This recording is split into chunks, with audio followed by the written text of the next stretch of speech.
Scheme వర్కర్లందరికీ కూడా ASHA workers union రాష్ట్ర committee తరఫున మీకు ధన్యవాదాలు తెలియజేసుకుంటాం కామ్రేడ్స్. ఈరోజు స్కీమ్ వర్కర్లు ప్రతి ఒక్క గ్రామంలో ప్రతి ఒక్క సేవ చేస్తున్నారంటే అది స్కీమ్ వర్కర్లే. ఆశా వర్కర్లు అయితే, అంగన్వాడీ వర్కర్లు అయితే, విఓఏలు అయితే, మధ్యాహ్నం భోజనం పథకం వాళ్ళైతే ప్రతి ఒక్కరం కూడా మనం పల్లెటూర్లలో ఉండి సేవలు అందిస్తున్నాము. కానీ మన సేవలని ప్రభుత్వం ఏమాత్రం గుర్తించలేదు.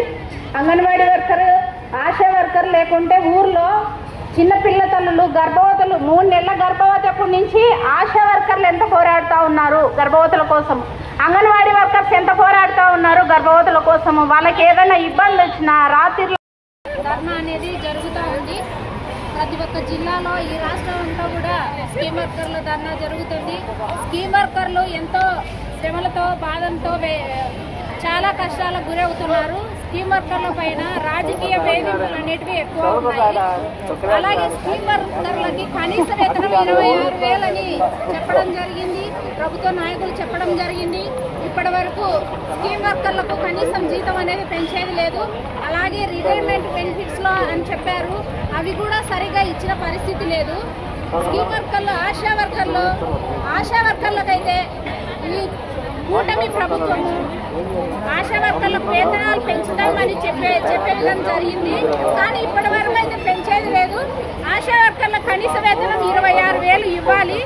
ఏఎన్ఎం, జిఎన్ఎం ట్రైనింగ్ పొందిన వారికి వెయిటేజ్ ఇవ్వాలని మేము ప్రభుత్వాన్ని కోరుతా ఉన్నాము. అలాగే ఆశా వర్కర్లకి నాణ్యమైన సెల్ఫోన్ ఇవ్వాలి.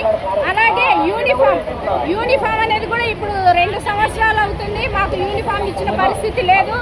అలాగే ఆశా వర్కర్లకు దహన సంస్కారాలకి 15,000 ఇస్తామని చెప్పారు, కానీ ఏ నాయకుడు కూడా పట్టించుకోవడం అనేది లేదు.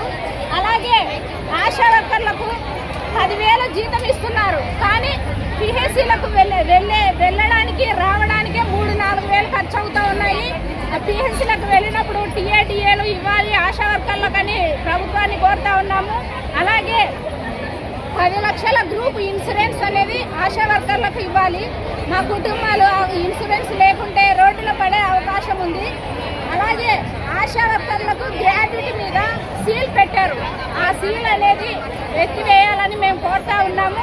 అలాగే ఆశా వర్కర్లు, కమ్యూనిటీ హెల్త్ వర్కర్లని ఆశా వర్కర్లుగా మార్పు చేసి మా కనీస వేతనం 26,000 ఇవ్వాలని మేము ప్రభుత్వాన్ని కోరుతా ఉన్నాము. అలాగే ఆశా వర్కర్ల నియామకాలు ప్రభుత్వమే చేపట్టాలి, వేరే ఏ ఇతర వాళ్ళ జోక్యం లేకుండా ఆశా వర్కర్ల నియామకాలు ప్రభుత్వమే చేపట్టాలనేసి మేము కోరుతా ఉన్నాం ప్రభుత్వాన్ని. ఏపీ ఆశా వర్కర్స్ యూనియన్ రాష్ట్ర అధ్యక్షురాలు రమణకుమారి.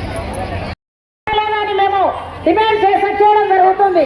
ఈరోజు అంగన్వాడీగా గ్రామాల్లో, పట్టణ ప్రాంతాల్లో కానీ మరి పల్లె ప్రాంతాల్లో కానీ గర్భవతులకు, బాలింతలకు సేవలు చేస్తున్న అంగన్వాడీలకు అనేక యాపులు పెట్టి రాత్రి 10-11 అయినప్పటికీ మరి ఎన్నో ఇబ్బందులకు గురి చేస్తున్నారు. అదేవిధంగా యూనిఫామ్ సరిగా లేవు, తర్వాత పెన్షన్ సౌకర్యం లేదు, మరి కనీస వేతనాలు పెంచినట్టు లేకపోతే